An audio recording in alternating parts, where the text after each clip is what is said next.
I hope you all are fit and fine and doing well. So welcome in our chemistry class, and today we will continue with the chapter number 3. The name of the chapter is Elements, Compounds and Mixtures.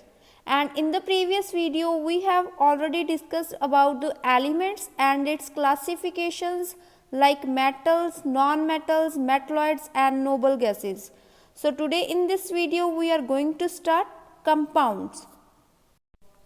Now let's learn what is compound. It is a pure substance consists of two or more different types of elements chemically combined together in a fixed ratio by mass. For example, table salt, sugar and water. These are the examples of compound. Also we can say that compound is a pure substance because it is made up of only one kind of molecules. And all these molecules have same chemical properties. Also these compounds represented by their respective formulas.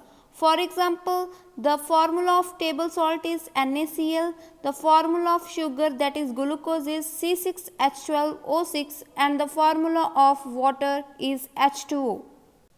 Now in this definition we will learn the two things. First one is chemically combined together and the second one is fixed ratio by mass. So let's learn first what is chemical combination. When two or more atoms combine together either by gain or loss of electrons or by sharing the electrons, then we can say that they are chemically combined with each other. For example, the formula of table salt is NaCl, and in this sodium atom loses the electrons and chlorine atom gains the electron. Then we can say that they combine together chemically. Now let's learn what is fixed ratio by mass. So in this we will learn that a compound joined together by fixed ratio. For example, water, the chemical formula of water is H2O, means a single oxygen atom combined with two hydrogen atoms. So we can say that in the formation of water, hydrogen oxygen ratio is 2:1 and by mass its ratio is 1:8. Now take another example. For example, we add one oxygen atom with water, it will form hydrogen peroxide. So in this case, hydrogen oxygen ratio is 2:2 and by mass its ratio is 1:16. Now let us see the examples of compound. First one is water, ammonia, carbon dioxide and hydrogen peroxide. These all are the compounds as they are made up of two or more different elements. I hope it is clear now that what are the elements and what are the compounds. Elements made up of only one type of atoms like oxygen, sodium and oxygen as shown here, and compounds are made up of different types of atoms. Now let us see the characteristics of a compound. First one is it is homogeneous in nature. Second one is it has fixed composition of weight. For example, in water, hydrogen and oxygen ratio is 1:8 by weight. And third one is compounds are formed when elements chemically combine, means the compounds are formed from two or more different elements. Next point is they are not separated by any physical method as they are chemically combined with each other. Next one is the properties of the compound are different from those of constituent elements. So let us learn this with the help of example. Like water is composed of two elements. First one is hydrogen and the second one is oxygen. Here hydrogen is highly inflammable gas and oxygen also supporter of combustion, but the formation of water from hydrogen and oxygen is act as a fire extinguisher. So we can say that the properties of the compound are different from those of its constituent elements.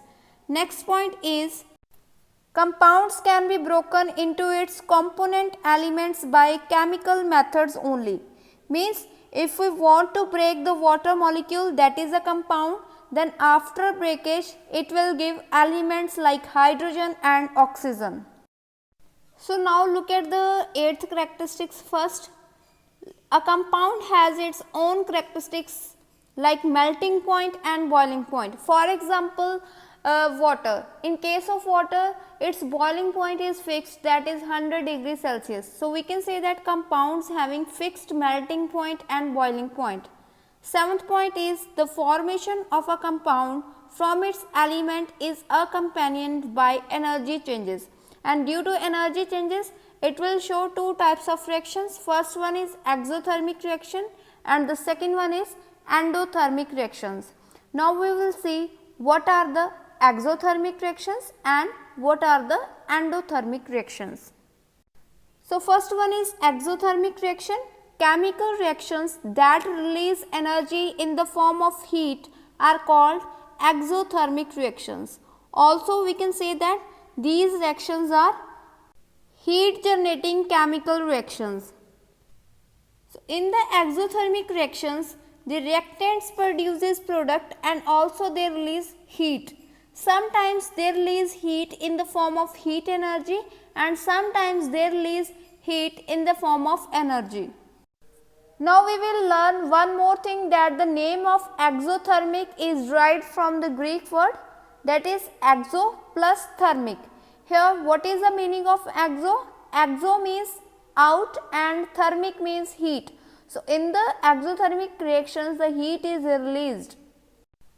Now look at the example of exothermic reaction, that carbon combines with oxygen and it will form carbon dioxide and release lots of heat. So this is an exothermic reaction.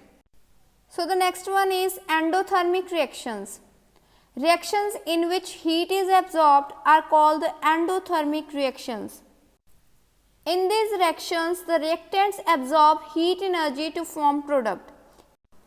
Now look at its name, that is derived from the Greek word endo plus thermic. Here endo means enter or within and the thermic means heat. So in endothermic reactions, heat is absorbed by the reactants. Now look at the example of endothermic reaction, that silver bromide in the presence of sunlight, it will absorb the heat and after that it will form silver and bromine.